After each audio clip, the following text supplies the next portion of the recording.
You sit down. We're still following through on possessing our possession.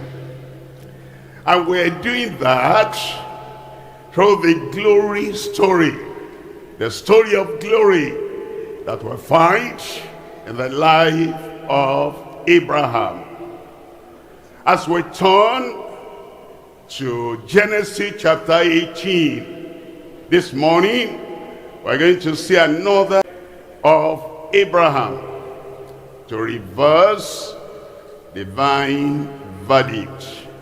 In Genesis chapter 18, reading from verse 17, and the Lord said, shall I hide from Abraham meal with me?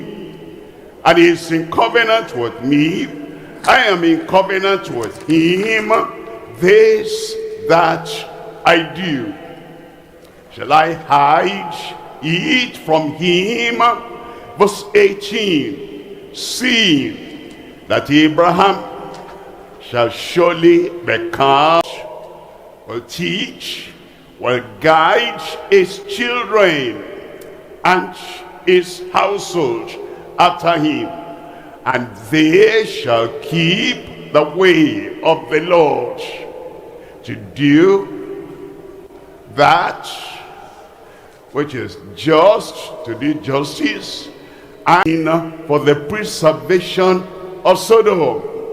His prayer followed the revelation of God to him. Our prayer must be the outcome of the revelation of God in the word for us.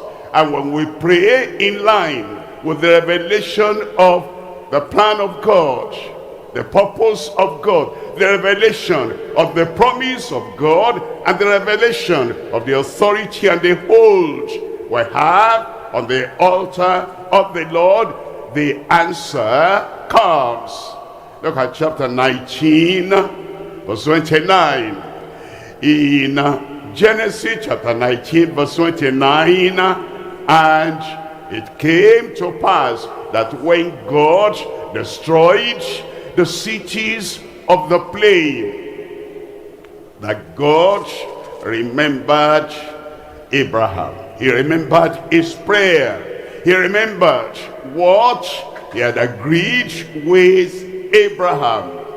And it came to pass as the judgment came on the cities of the plain, that God brought out Lot, because he remembered the prayer, the authority, the agreement with Abraham. Again, we're talking on Abraham's prayer to reverse divine verdict. Three things we're looking at. Number one, the basis of Abraham's authority in prayer. It has foundation. It had a basis. It had a base. It had something on which that authority is built. The basis of Abraham's authority in prayer. Number two, the barriers to absolute authority in prayer.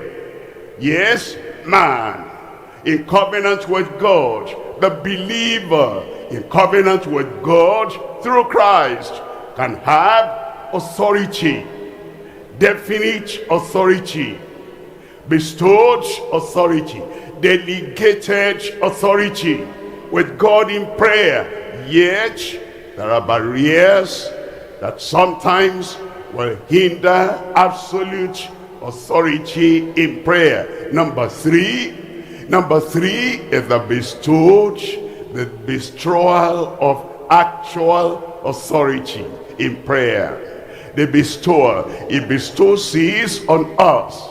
He gives it to us. He delegates us to have authority, that what he would have done, we go to do.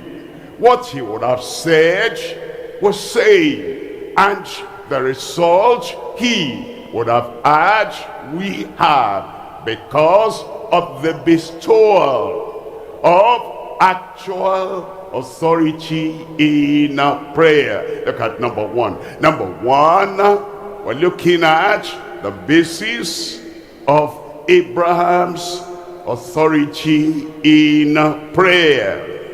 That's what we just read in Genesis chapter 18, verse 17. The Lord said, shall I hide from Abraham that thing which I do? I have to reveal it to him. I have to tell him that this is what I am going to do. I will not hide from Abraham that which I plan to do.